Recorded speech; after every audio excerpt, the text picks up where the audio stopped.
Butter Podcasters-ийн 18 дугаар ангиха. 18 дугаар анги тавтай морил.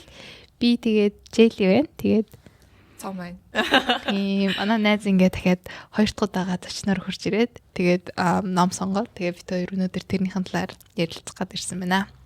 За ямар ном яагаад сонгосон гэдгийг тайлбарлаж байгаа. Ер нь бол танай подкастд нөгөө нэг эрэгтэй сонсогчд эрэгтэй ингээд тэгээд ер нь эрэгтэй хүмүүс ямар ном уншдаг юм бэ гэж харж агаад Reddit-ээс ер нь би судалгаасан байхгүй. Тэг хүмүүс амар олон хүмүүс Viktor Frankl-ийн Man's Search for Meaning буюу хүний амьдралын утга учирын эрэл хайгуул гэсэн ном байсан. Тэгээд тэр номыг сонгосон. Тийм яг би ингээд анх ингээд иймэрхүү ингээд нөгөө нэг Man's Search for Meaning гэхээр ингээд англи хэлээр болохоор яг нэг юм эрэгтэй хүний амьдралын эрэлд гарч байгаа нэг тийм journey маягийн төрлийн ном байх юм болов уу гэж байгаа байхгүй. Тэгсэн чинь ер нь л хүн төрлөختний амьдралын утга учирыг хайж байгаа тийм эрэл маягийн ном байсан юм лээ. Харин тийм лээ. Тийм. Ер нь бол заавал ирж хайж байгаа бол биш. Гэтэ зүгээр ингээд өөрийн хамгийн хэцүү одоо тийм амьдралын нөхцөл байдалд яаж хүн төрлөختөн амьдралын утга учир олж чаддаг вэ гэдэг талаар илүү байсан. Тийм.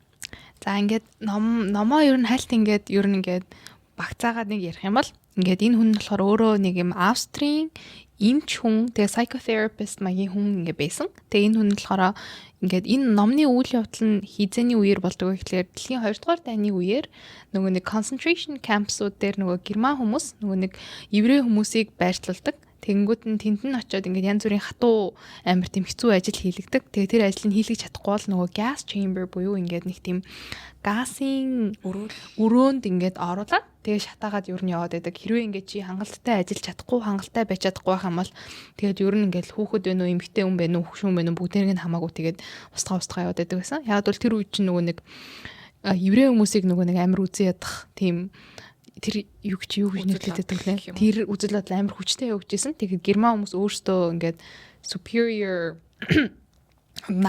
superior улс. Тэгээд бид эдээс одоо бусад бүх ингээд цагаан биш хүмүүс болохоор бид эдээс доор гэд. Тэгээ ер нь бол тийм үед энэ хүн өөрөө болохоор Австри хүн тэгтээ еврейтэй холимог л үгүй еврей хүн nationality нэг л Еврей цустай. Гэхдээ Австри хүн. Тийм. Тэгээд энэ хүн ингээд энэ газарт анх орж ирж байгаагаар ер нь бол ингээд ном эхэлж байгаа тийм. Гэхдээ ингээд энэ номоо өөрөө ингээд бичсэн шалтгаан нь болохоор эхлээд нэг ингэж хэлжсэн тийм. Ингээ амар олон хүмүүс тэр ингээд concentration camp-ууд дээр ингээд юу тохиолдсон, яасан ийсэн гэдгийг ингээд мэдхийг хүсдэг. Гэхдээ яг үнэндээ яг жинхэнэ мэддэг хүмүүс нь болохоор мэдхийг хүсдэггүй яагаад бол аль хэдийн тэрийгэ туулаад үзсэн байдаг. Тэгтээ ингээд энэ хүмүүсийн ингээд сэтгэл зүй, тэг энэ хүмүүсийг яаж ингээд имжлэгдэх вэ? Тэгэд ер нь юу болж исэн бэ гэдгийг тайлбарлах гэж энэ хүн энэ номыг ер нь бол бичсэн юм шиг байна тий. Тэгээд тийм. Тэгээд нэг яатсан юм шүү дээ.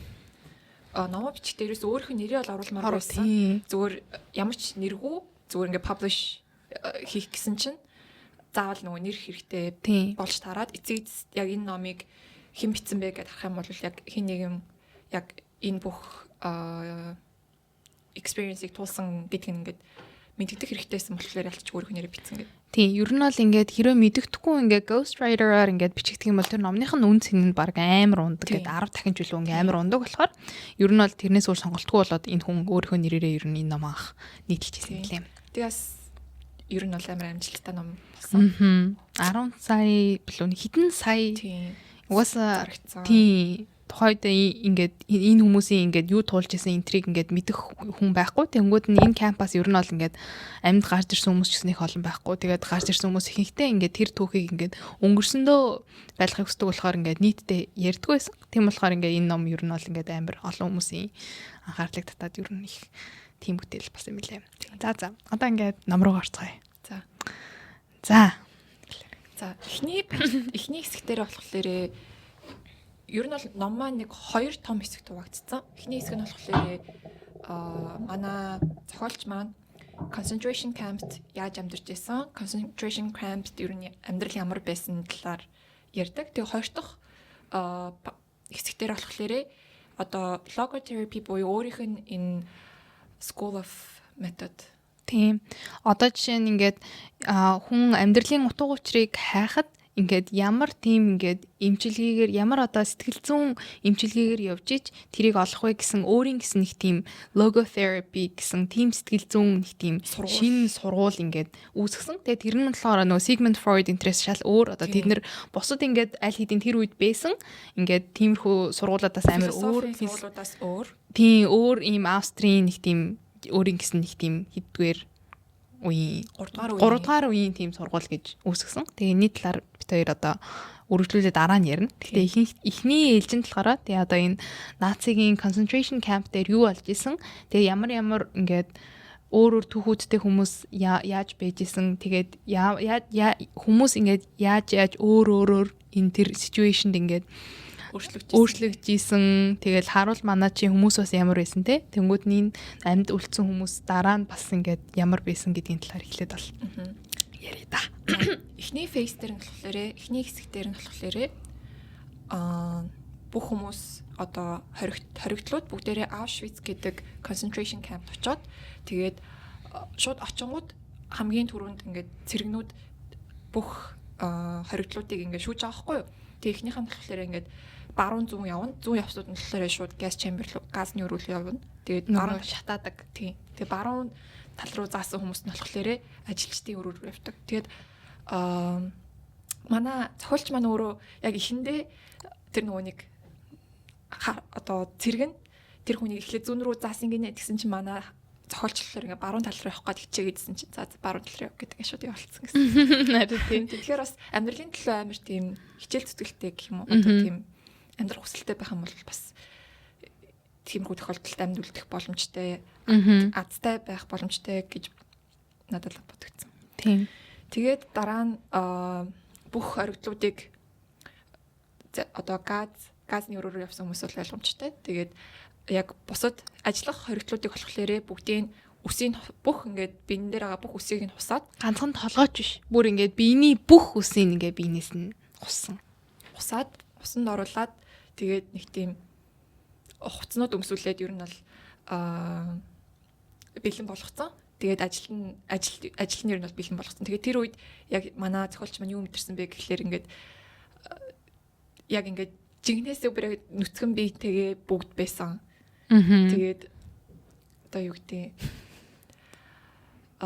тэр үед ингээд яг ихээс төрсэн байдлаараа яг тэр үед бүх хүмүүс яг адилхан байсан. Тэгээд жоохон надад тийм амар жоохон их тийм төсөөлөхөд амар тийм эвгүй санагдсан. Ямар ч үсгүй. Тийм ямар ч үсгүй бүх хүмүүс ингээд байгаа. Тийм тэгээд бас нөгөө нэг юу амар тийм сонирхолтой юмнууд яжсэн те нөгөө хүмүүст хамгийн минь байхгүй болгоод тэгээ ганцхан гутал бүсээ авч үлдсэн штэ. Тэгсэн чинь бас ингээд гой гуталтай хүмүүсийнх нь бас гутал мутлыг хурааж мургаад бүр муухай гутал өгч мөгөл. Ер нь бол basically тэр хувь хүний бүх ингээд хувь хүн гэсэн бүх ингээд юмын ингээд шууталж ийсэн. Ямар ч характеристик зүгээр л яг ингээд нэг юм хүн гэтээ ингээд ямар ч хүн гэсэн тодорхойлолт юуч байхгүй. Тийм бүгдээрээ л яг нэг юм ижилхэн яг нэг тийм бүрэлдсэн нэг тийм масс шиг болгосон шүү дээ тий хүмүүсийг ямар ч байсан. Тийм. Тэгээд ер нь бол тэр concentration camp дээр ямар байсан бэ гэхлээр өглөө болгон 3 удаа одоо шүглэлийн дугаараар сэрдэг. Тэгээд 2 минутын дотор заавал очиод бүгдээрээ бэлэн болцсон байх хэвээр. Тэгээд хоцорсон байх юм бол шийтгүүлнэ. Тэгээ яа шийтгүүлдэг вэ гэхлээр тийм ингэж өгдөг лээ. Задуулна. За ер нь задуулна тийм. Тэгээд шахуурдуулна. Тийм. Тэгээд ер нь бол хоолны хувьд ч гэсэн амар юу дутагдaltaй. Өдөрт зөвхөн нэг амар жоохон шүлтэй. Тэгээд талхтай. Тэгээд тэр шүл нь болохоор зөвхөн ногоон гондтой. Гонд гэдэг л биш юу лээ. Горох гэж. Шош. Билүү. Мэдгүй. Ванда ямар ч it's not that relevant. За тийм ээ үнэ. За арай товчлоод. За тийм. Тэгээд ер нь ингээд энэ үед ч гэсэн ингээд ямар хүмүүс амьдрах илүү хүсэлтэй вэ гэдгийг ингээд надад ингээд шууд ингээд уншигтаад мэдэгдээ явсаахгүй. Одоо чи нэг ах ингээд зөвлөгөө өгч байгаа хгүй хүмүүстэй ингээд за та нар хамгийн гол нь цэвэрхэн харагдах хэрэгтэй гэдэг. Тэгээд хоол ч байхгүй нөө юу ч мэн үү хамаагүй ер нь ингээд дандаа ингээд сахлаа хусцсан үсээ хусцсан. Тэгэнгүүт нь ингээд яагаад гэвэл жоохон чултгоо ингээд доглох ч юм уу жоохон чултгоо тиймэрхүү шинж тэмдэг гарах юм бол нөгөө хүмүүс нь шууд ингээд за энэ хүн дараагийн удаа шууд ингээд газны өрөөрөө явна гэсэн нэг тиймэрхүү юу болдог бэд болохоор дандаа яг ингээд цэмцтэй цэвэрхэн харагдах юм бол тэр чинь тийм бол чи ер нь амьд явахад хамаагүй амархан байна гэл ер нь бол ингээд амар тэгжсэн. Гэтэ зарим хүмүүс болохоор ингээд амар амьдралын утга учраа ингээд алдаж малтаад тий. Амар ухийг аяа өсөөд амиа аяа өсөжсэн. Тий зүр хашаа машаа руу нөгөө нэг цахилгаан хашаа руу ингээд алхчихж исэн хүмүүс, өрөөндөө амиа орлож исэн хүмүүс гэл зөндөө ингээд гарч исэн тий. Тэгэнгүүт надад нөгөө нэг жишээнд бодогдож ин л та нөгөө хоёр хүн амиа хорлсон гэд нэг гарч исэн штэ. Тэгэнгүүтээ амар надад нэг point нь амар үнэн санагдсан байхгүй. Ихэнх хүмүүс ингээд амьдрал надад утга учиргүй санагдаж байгаа болохоор би ингээд ухмаар байна гэд би амьдралаас одоо надад хүлээсэн юм дахиад байхгүй байна гэд I don't expect anything from life anymore гэд. Гэхдээ яг ингээд хүн амьдралаас ингээд юм хүлээх биш. Амьдрал чамаас ингээд юм хүлээдэг. Буюу ингээд чи энэ хорвоод ямар нэгэн тийм үүрэг гүйцэтгэх юм уусгүй чи ингээд хариуцлагатай ингээд ирсэн гэх юм уу. Тэгээд одоо чинь тэр хоёр амиа орлсон хүний нэгнийх нь хүүхэд нь ингээ өөрийг нь гадаад улсад хүлээж исэн гэж гарч ирсэн шүү дээ. Нөгөөх нь болохоор ингээ гэрт нь ингээ баахан өөрийнх нь битсэн дуусгаагүй ингээ уран бүтээлүүд нээсэн. Тэгэнгүүт нь одоо ингээ тэр уран бүтээлүүд нь тэр хүүхдэд ингээ тэр аавыг нь өөр орлож чадах тийм хүн гарч ирэхгүй тэ ижилхэн тэр хүний ингээ битсэн номыг тэр хүнээс өөр ингээ дуусгаж чадах хүн байхгүй. Гэхэд энэ хоёр хүний ингээ амьдрал энэ хоёроос өөр ингээ юм хүлээж исэн байгаа байхгүй. Гэхдээ энэ хоёр ингээ утга учраа ойлгож чадахгүй ингээд энийг харж чадахгүй тэгээд амиа оролцсон ингээд амар тийм нэрээ тийм штэ ягаал ингээд би тэгэхэд ингээд амар те амьдралын утга учир юу юм бэ гэж тэгээд идэг болохоос тэрийг ингээд нэг тийм өөрөөсөө ухаж хайрлах хэрэгтэй гэдэг амьдралын утга учир гэдэг чинь нэг тийм амар тийм том нэг тийм агуу тийм том энэ утга учир юу юм бэ гэхээсээ илүү хүн болгоны ингээд явж туулдаг зам өөр болохоор яг тийм өөрийнхөө амьдралын утга учирыг хайхаасаа эхлэх хэрэгтэй.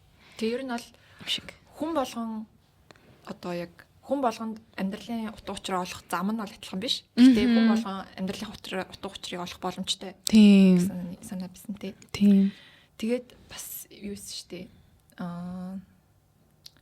Нөгөө нэг яг итгэл найдвартай байсан хүмүүс ер нь бол хамгийн их амьд үлдэх одоо юутаас боломжтой байсан. Тэгээд яг нэг хүний талаар нэг түүх хийсэн шүү дээ. 3 сарын 30 тий. Нөгөө нэг удаа зүү зүудэлсэн гээд тэгээд зохиолчтой ярьжсэн чинь нэг удаа нэг зүү зүудэлжсэн.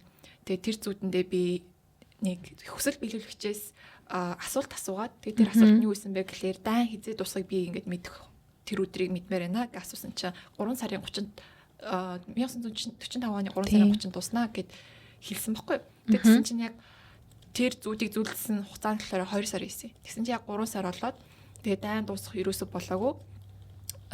Дайны нөхцөл байдал улам илүү хурцтаад хэцүү болцсон. Тэгсэн чинь манай нөгөө нэг зүудэлсэн залуу маань 3 сарын 29-нд гинт биеийн амир өвдөд халуураад тэгсэн чинь 3 сарын 30-нд буруухан алдаад тэгээ unconscious болсон.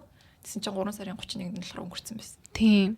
Тэгэнгүүт нь яг нөгөө нэг албан ёсны бичиг баримтан дээр нь өнгөрсөн шалтгаан нь болохоор тэр ингээ өвчнөөс нь болсон гэж яригдж байгаа болохоос биш. Яг жинхэнэ утга учир нь бол жоохон тэр хүн ингээд итгэжсэн нэг юмд итгэжсэн. Гэхдээ тэр итгэл нь ингээд байхгүй болсон. Тэгээд яг хүн яг итгэжсэн юмаа жишээ нь алдах юм бол тэр үед хүн ингээд өөрийгөө алддаг. Тийм шууд амьдрах хүсэл нь байхгүй болсон болохоор хүн шууд угаасаа бууж өгөөл өнгөрдөг. Тийм юм байл л тээ. Тэгээд одоо хамгийн анх concentration camp дээр очиход хүмүүс анх ингээд амар шокнд орж исэн. Тэгсэн чинь одоо ингээд хэсэг хугацаа өнгөрсний дараа хүмүүс бүр ингээд ямар ч одоо сэтгэл хөдлөл мэдрэхээ бэлдсэн. Одоо ингээд өөр хүн шийдвүлээ задуулж хахад өмнө нь ингээд айж байжсэн бол одоо бол бүр ингээд ямар ч сэтгэл хөдлөл мэдрэхээ бэлдсэн. Яагаад гэвэл тэглээгээд ямар ч юу байхгүй. Өөрчлөлт авахгүй. Тэгээд аль болох ингээд энерги хамгаалахын тулд энерги хадгалахын тулд бага сэтгэл хөдлөл гаргаж ер нь амар тийм ер нь л яг ингээд existence-ийн төлөө, оршин тогтнохын төлөө нэлийн тэмцэж байгаа санагцсан. Тэгээд миний бодлоор яг тэр нь болохоор ирээдүйд яг кампасаа гарсны дараах амьдралыг бас нөгөө тодорхой хугацаанд хэцүү болгосон. Яг тэгвэл хүн гэдэг чинь өөрөө ингээд бусад хүмүүсийнхаа төлөө санаа зовх хэвээр нэг тийм нийгмийн амтан ингээд байх хэвээр байгаа шүү дээ. Гэхдээ тэр ингээд concentration camp болж исэн юм нь болохоор хүн болгоныг яг өөрөө өөрсдөө хуваачихгээд өөрөө би одоо өсөж өгөх гээд тахад би одоо яаж өөр нэг хүнийг санаа зовх вэ гэсэн тиймэрхүү ингээд байдалд бүр ингээд шахаж түлхэж оруулж исэн болохоор дараа нь яг тэр байдлаасаа гараад буцаад нийгэмдээ ороод буцаад нэг тэр юм байдалд ороход ингээд амар хэцүү. Тэгээд ер нь л нэг тиймэрхүү байсан юм шиг. Тэр хэсгийг унших аюу хэцүүсэн.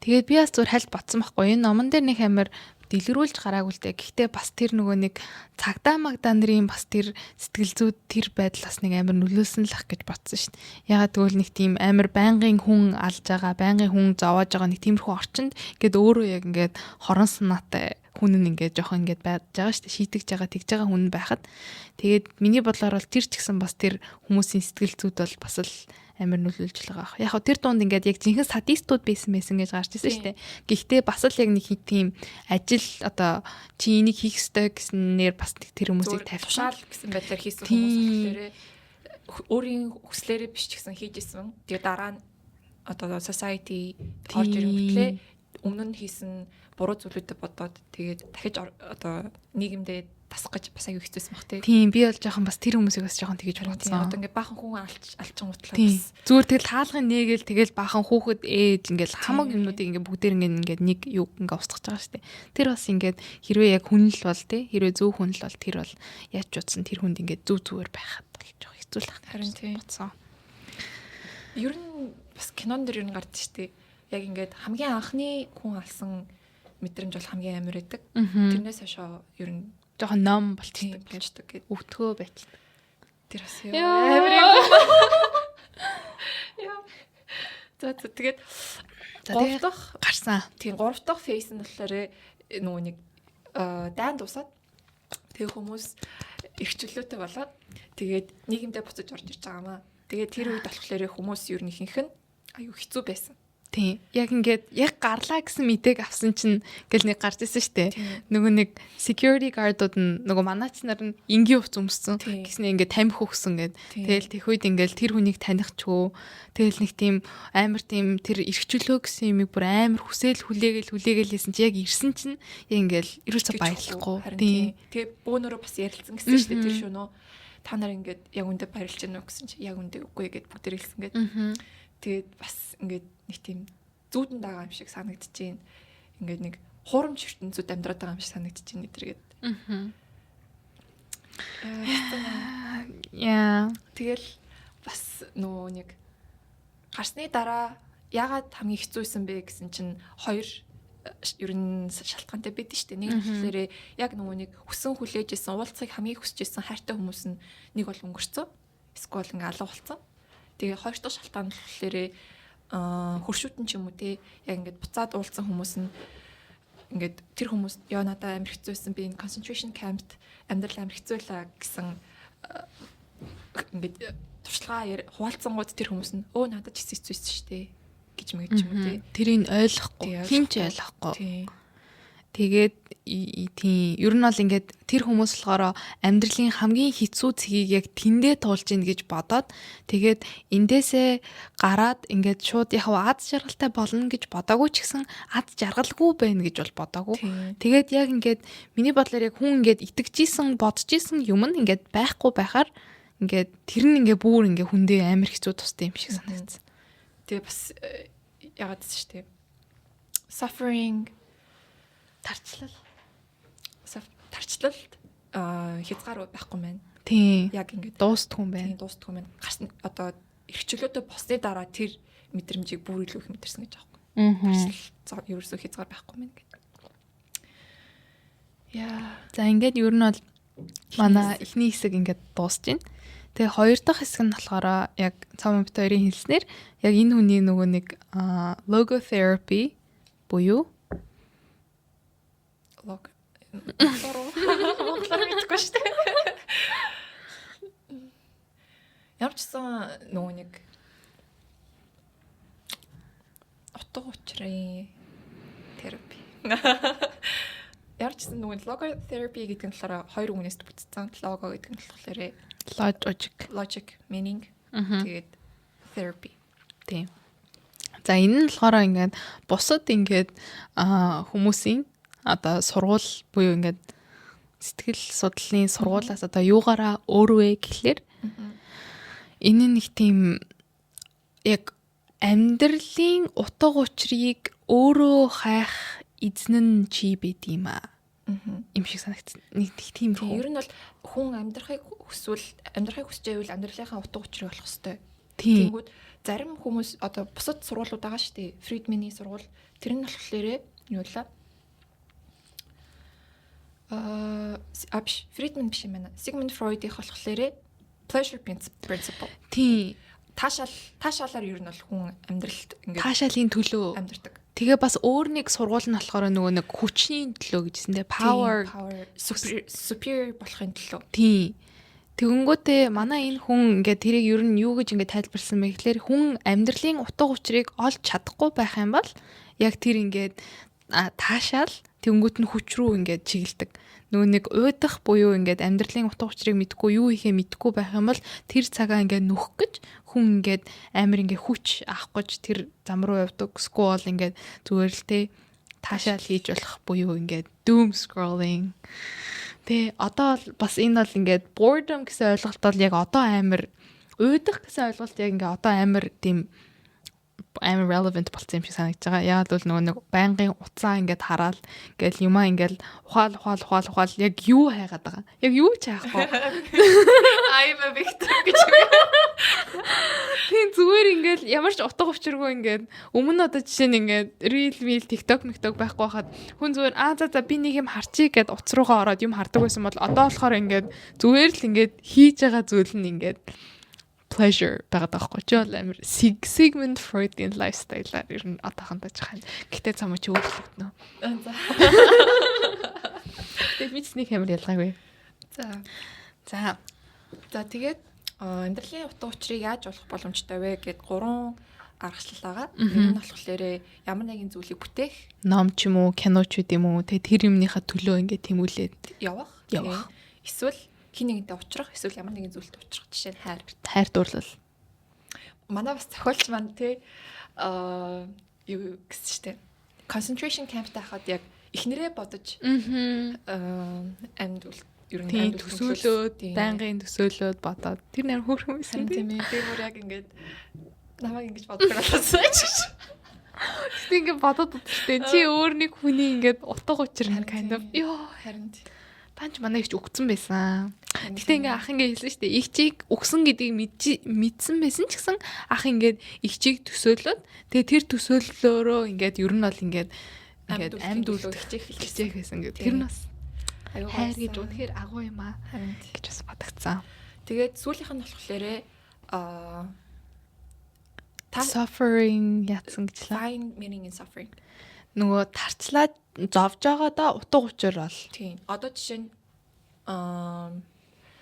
одоо нэг prisoners хоригдогч маань хоригдлууд маань болохоор одоо ингээд яг одоо би ингээд зовж байгаа ч гэсэн энэний дараа дайн дуусахаар би ингээд буцаад гэрийнхэн дээр очин ч юм уу. Тийм байдлаар таашаал биш тарчлаандаа утга учир олж исэн бол одоо яг одоогийн одоо ингээд бидний амьдрал дээр бодоод үзэх юм бол одоо ингээд ээж аав нар маань ер нь бол ингээд хүүхдүүдийн төлөө амар олон цаг ажиллаад хэцүү ажилтсан шүү дээ. Одоо тэр хэцүү ажиллаж байгаадаа амьдралын утга учираа бас олж болж байгаа хгүй. Хүүхдүүдийн төлөө ингээд яаж ийна гэх. Тийм. Ер нь л амьдралд орхиноор бодох юм бол тийм. Ер нь бол тийм. Тэгээд бас энэ хэсэг дээр нэг тийм өөрөөс нэг тийм theory өөр нэг ойлголтыг бас ярьж өгсөн. Энэ нь болохоор ер нь бол 20-д зуунд ингээд анх түгээмэл болж эхэлсэн гэд нөгөө нэг existential vacuum гэд гарч ирсэн шүү дээ. Утга учирын вакуумжуулалт. Би тоос оруулагч гэжлээ. Энэ нь тэгээд ямар ойлголт вэ гэхлээр амьдралд ер нь бол ингээд утга учираа ингээд ойлгохгүй Ягаад гэвэл нэг тийм байхгүй. Тэгээд утга учир байхгүй болохоор тэрнээс болоод амар уйдаад тэгэл ер нь нэг тийм утга учиргүй амьдралаар амьдраад байгаа юм шиг санагдах. Тэгээд иймэрхүү үед ингээд хүмүүс ингээд үнэхээр яг хамгийн нэг тийм яг ингээд хэцүү байдаг гэд. Тэгээд энийг ингээд яаж иймэрхүү юм одоо шинэ ямар хүмүүс тохиолж исэн мэ хэр жишээ нь те нөгөө баян хүмүүс ч гэдэм үү те. Ер нь бол ингээд амьдралдаа ингээд нэлээд олон юм хийцэн. Гэхдээ ингээд тэрнээсээ ерөөсө таашаалахгүй, тэрнээсээ утга учир олохгүй. Тэгээ иймэрхүү хүмүүс яах вэ гэд тэгсэн чинь ер нь бол ингээд те энэ хүн өөрийнхөө энэ логотерапигаараа энэ хүмүүст ингээд чи яаж ингээ утга учираа иргэн олох вэ гэд нэг жишээ авах те бусадад туслах гэх юм уу те одоо ингээд community буюу ингээд нийгэмлэгтэйгээ ингээ холбогдох аргуу тайх гэд те тэгээ би энэ хэсгийг уншиж байхад нөгөө юу бодогдчих нөгөө нэг Bill Gates-ийн нөгөө нэг тийм тэтгэлэг гэх юмнууд идэв штэ те баян хүмүүс ер нь бол нэг тийм амар тийм нийгэмдээ буцаж юм өгөөд идэг юмнууд идэв штэ үйл ажиллагаанууд хийдэг. Тэгэл тэр нь яг уу энэ хүмүүст өөрсдөө ингээд бусад хүмүүс ингээд мэдээж энэ хүмүүсийн мөнгийг ашиглаж зөнөө ингээд сайн юмд хүрж байгаа. Гэхдээ ингээд тэр нь болохоор энэ хүмүүст өөрсдөө утга учир ингээд өгд юм байна гэд. Яг тэгвэл өөрсдийнх нь мөнгөөр нь ийм олон хүмүүс илүү дээшээ боловсрал олоод тэгээд илүү ингээд хорвоог ингээд сайжруулах юм ингээд бүтээгээд байгаа штэ. Тэгэхээр ингээд би анх ингээд зурж боддогс аахгүй. Энэ хүмүүс ингээд ийм их мөнгөтэй биш яг тэгээд шал хэрэггүй ингээд нэг хитэ ядуу хүүхдүүдэд ингээ мөнгө өгөөд идэг байна. Би л бисэн бол энэ мөнгөө тийхгүй. Зүг тийм хальт тэгэж боддог байсан байхгүй. Тэгсэн чинь энэ хүмүүс нэрээ өөрт нь бас амар тийм том ашиг. Basically ингээд амьдралд нь утга учир өгөх тиймэрхүү зүйл бас болж байгаа байхгүй. Аха. Гэж би бас бодсон. За тэгээд өөр бас нэг зүйлийн талаар ярьсан байсан. Тэгээд тэр нь болохоор хэрвээ амьдралын утга учирыг олох тэтэрхий хичээгээд хамаал энэ парадокс үсэж болно. Тэгээд жишээ нь одоо хүн ингээд шууд унтах гэхээр ингээд яа унтчихдаггүй ингэж бацаараад бүр унтчихдаггүй болчихдээ шүү дээ. Тэр шиг амьдралын утга учирыг хайж авах явцдаа бүр ингээд хайсаар агаад бүр олцдаггүй байх боломжтой гэсэн. Тэгээд өөр бас нэг зүйл нь болохоор нихилизмын талаар ярьсан байсан шүү дээ. Энийг одоо жишээ нь одоо орой одоо энэ манай үед амьдралд ямар ч утга учир авахгүй. Тэгээд бүх зүйл бол зүгээр рандом. Тэгээд яг үүндээ хинч ямар ч тийм фейт гэж юм байхгүй. Хувь тавилан гэж байхгүй. Бүх юм зүгээр л ингээд цаанаасаа шийдэгдсэн байгаа. Тийм болохоор ингээд амьдралын утга учирыг хайж өөр хүн төлөө ингээд амьдралаа өөрчлөх нь ямар хэрэг байгаа юм бэ гэсэн тийм одоо орчин үеийн үзэл бодол явагдаж байгаа. Тэгээд тэр нь болохоор ингээд бас манай нөгөө зохиолч маань ойр ингээд биш одоо орчин үед хүмүүс яагаад ингээд амьдралын утга учирыг олж чадахгүй тэгээ ер нь юм суицидал бодолтой байгаад байгаа вэ гэдгийг тайлбарлажсан. Тийм. Тэгээд ер нь бол зүгээр л яг бодоход ингээд нэг их бодох хэрэггүй. Гэхдээ бодохгүй байж болохгүй. Гэсэн нэг тиймэрхүү дүнэлт тавсан. Би бас нөгөө 10 жилдээ бүр амар нэг тийм томоор боддог байсан байхгүй юу? Амьдралын утга учир гэж юу вэ? Гэт би ингээд жоохон нэг тийм чамд тийм бодогдчихсэн нь одоо чинь би яагаад заавал яг миний ингээд сүмсэн би яагаад заавал яг энэ нэг монгол охины яг юунд орсон юм бол гэж чи бодож байсан уу? Яагаад чи заавал ингээд нэг цомогийн бид орчих уу гэж чи ингээд бодож байсан уу? Би ингээд яагаад нэг тийм одоо жишээ те нэг New Zealand-ийн Amelia гэсэн охины биеинд ороогүй юм бол гэд энэ ямар нэгэн тийм утга учиртай юу? Би болохоор жоохон нихилистсэн юм шиг. Нөгөө нэг дэлхийн чиний үзэл бодлыг сонсохоос өмнө дэлхийн чиний үзэл бодлыг сонсны дараа гэсэн яг адилхан байж штэ. Би яг нэг тийм юм байдаг байсан. Би тэгвэл бүр яг эсрэг нь байсан юм байна. Тэгэхээр яг миний бодлоор яг хоёулынгийнх нь юуны яг нэг тийм голч нь тийм яг ингээд бүр амар ингээл дэлхийн ертөнцийн утга учир юу вэ гэхээсээ илүү чиний амьдралыг илүү утга учиртай болгож байгаа зүйл юу вэ гэдгээ ингээд илүү бодох хэрэгтэй байхгүй. Тэнгүүд миний бодлоор ингээд надад ингээд өдөр болго ингээд гоё ингээд ирч хүчтэй байгаад тэ ингээд илүү хийхийг хүсдэг хүсэл юунасаа төрдөг вэ гэхлээр ирээдүйн ингээд амьдрал маань ингээд амар юм аз жаргалтай байх гэдэг нь надад ингээд жоохон төсөөлөгдөд идэх байхгүй. Тэгээд тэр төсөөлөлтөө би ингээд жоохон ингээд амьдраад идэг гэх юм уу. Яг нэг тийм амар ингээд I have so much to look forward in life гэд. Тэгээд тэр маань миний одоогийн байдлын жоохон ингээд миний утга учир. Нэг тийм ямар гоё тийм сэтгэл хөдлөм юм бэ. Ингээд би тийчээ ингээд өнгөж ингээд 20 эдтэй байгаа. Тэгээд амьдрал дахиж үзэх ямар олон юм байгаа юм бэ гэж бодох тэр ингээд сэтгэл хөдлөл маань ингээд надад амарт нэг тийм догтлуулаад байдаг. Тэгээд бас яг нэг заавал ингээд утга учиртай байхаас илүүтэй хэрвээ ингээд чиний амьдралыг нэг мөчөд утга учиртай болгож исэн зүйл нь ингээд биелэх ч юм уу те скол болчих юм бол дахиад нэг шин илүү амьдралыг чинь онцгой утга учиртай болох юмыг бас тий хайжуулна шүү дээ. Зоригтой гоё тийм заавал нэг ганц юм нийтлүүл тий амьдрна гэсэн юм бол бас л жоо экстрим л ах. Тэр нь бас зарим хүмүүс яд штэ. Одоо нэг юм мөрөдж байгаа. Тэгээ тэрэндээ хүчгээрээ бас ингээ уйдаад тэгээд нэг юм дондчдаг ч юм уу тий дараа.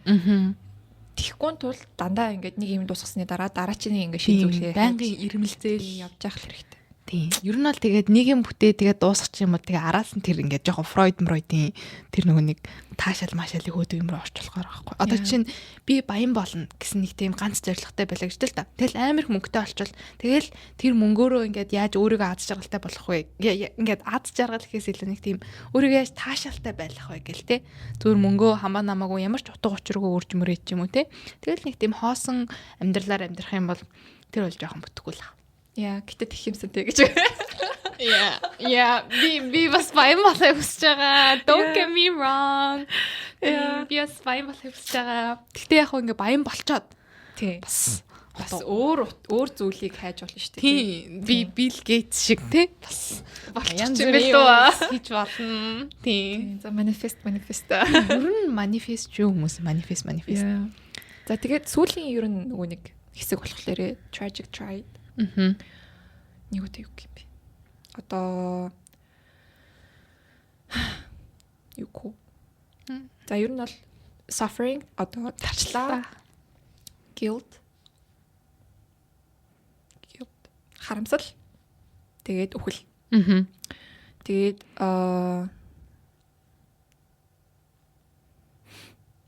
ер нь бол одоо ингээд тарчлаанаар хүн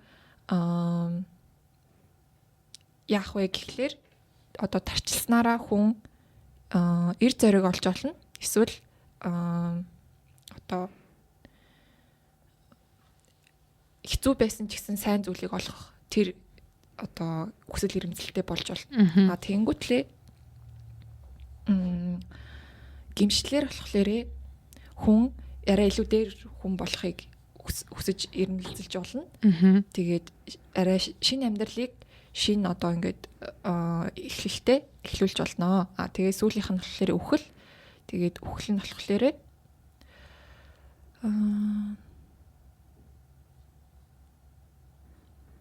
одоо хүн одоо ингээд үхийнхаа наан амьдралаа боддөө штэ. Би юу яг яаж амьдралаа? Миний амьдралдаа би юу хийж бүтээлээ? Миний амьдралын утга учир яг юу байв гэд бодох үед хүн ингээд үхэл ер нь бол хүнд тийм байдал тэр одоо тиймэрхүү байдлаар өөртөө ингээд рефлект хийх боломж өгдөг. Эргцүүлж бодох боломж өгдөг юм байна. Яа. За тэгээд ер нь бол энэ номны сэтгэл ямар вэ та? Ер нь аягүй гоё ном байсан. Тэгээ надад ч амар таалагдсан. Яг ингээд ер нь ингээд амьдралын талаар мэддэг зүйлүүд байгаа шүү дээ. Гэхдээ яг энэ хүний гаргаж ирж байгаа өнцгүүд нь аягүй гоё байсан. Тийм.